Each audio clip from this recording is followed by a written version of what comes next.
शहराची खबरबात या बातमीपत्राचे प्रायोजक आहेत Mac care super speciality hospital Ahmednagar.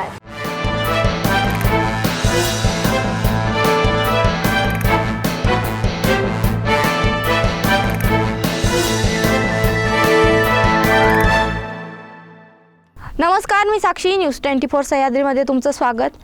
पाहूया नगर शहरातील महत्त्वपूर्ण बातम्यांचा आढावा शहराची खबरबातमध्ये। प्रभाग क्रमांक 1 हा सावेडी उपनगरातील नव्याने विकसित होणारा भाग असून या ठिकाणी नागरी वसाहती झपाट्याने वाढत आहे। त्यामुळे रस्त्यांचा प्रश्न गंभीर बनला असून नागरिक शाळे विद्यार्थ्यांचा दळणवळणाचा प्रश्न निर्माण झालाय। त्यातच आता पावसाळा सुरू झाला असून येथील रस्त्यांची दयनीय अवस्था झाली आहे। वाहन तर लांबच, पायी चालणे देखील अवघड झाले व प्रभागात पिण्याच्या पाण्याची तीव्र टंचाई निर्माण झाली आहे। फेज 2 लाईनचे काम पूर्ण झाले असून ती लाईन चालू करावी अशी मागणी नागरिकांनी केली आहे, अन्यथा आंदोलन करण्याचा इशारा देण्यात आलाय। प्रशिक्षणार्थी IAS पूजा खेडकर यांचे वडील दिलीप खेडकर यांच्या मालमत्तेसंदर्भात नगर लाचलुचपत प्रतिबंधक विभागातल्या पथकाने चौकशी सुरू केली। त्यांची पाथर्डी तालुक्यातील जमीन, घर अशा मालमत्तेची पडताळणी करण्यात आली आहे। देशातील गरीब, महिला, शेतकरी आणि युवा या 4 घटकांच्या सर्वांगीण विकासासाठी आणि विकासाचे लाभ या वर्गातील अखेरच्या स्तरापर्यंत पोहोचविण्यासाठी पंतप्रधान नरेंद्र मोदी यांनी जाहीर केलेल्या संकल्पास पुरेपूर पाठबळ देऊन सरकारसोबत राहण्याची ग्वाही देणारा अर्थसंकल्प सादर करून महाराष्ट्राने देशाच्या विकासाच्या वाटचालीत आपला सहभाग स्पष्ट केला आहे, अशा शब्दात भारतीय जनता पार्टीचे प्रदेश उपाध्यक्ष, माजी मंत्री, आमदार प्राध्यापक राम शिंदे यांनी महायुती सरकारच्या अर्थसंकल्पाचे स्वागत केले।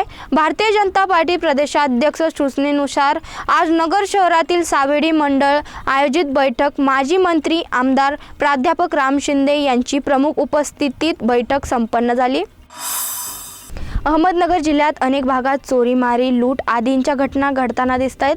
आत्ताच अहमदनगर जिल्ह्यातून 2 वेगवेगळ्या घटना समोर आल्या आहेत। यातील पहिल्या घटनेत मी कोतकराचा चुलत भाऊ आहे, तुम्ही आम्हाला ओळखत नाही का? आम्ही तुमचे तुकडे करून तुम्हाला जीवे मारून टाकू अशी धमकी देत दुचाकीचा धक्का लागल्याचा बहाणा करून एका अनोळखी व्यक्तीने 2 जणांकडून 1 तोळ्याच्या 2 सोन्याच्या अंगठ्या, 8,500ची रोकड असा 38,500 रुपयांचा ऐवज लुटला असल्याची घटना समोर आली आहे। या प्रकरणी सूर्यभान दौलतराव तामखेडे यांनी दिलेल्या फिर्यादीवरून कोतवाली पोलीस ठाण्यात गुन्हा नोंदविण्यात आलाय। लग्नाचे आमिष दाखवून लॉजवर नेऊन एका 17 वर्षीय मुलीवर वेळोवेळी अत्याचार केल्याची घटना समोर आली आहे। नोव्हेंबर 2023 ते जून 2024 या दरम्यान हा प्रकार घडलाय। पीडितेने दिलेल्या फिर्यादीवरून भिंगार कॅम्प पोलीस ठाण्यात बालकांचे लैंगिक अपराधापासून संरक्षण अधिनियमानुसार गुन्हा दाखल झालाय। निखिल सुनील दळवी असे गुन्हा दाखल झालेल्यांचे नाव आहे। याबाबत पीडितेने फिर्याद दिली आहे। शहराची खबरबातमध्ये इथे थांबतोय। तुम्ही पाहता न्यूज 24 सह्याद्री।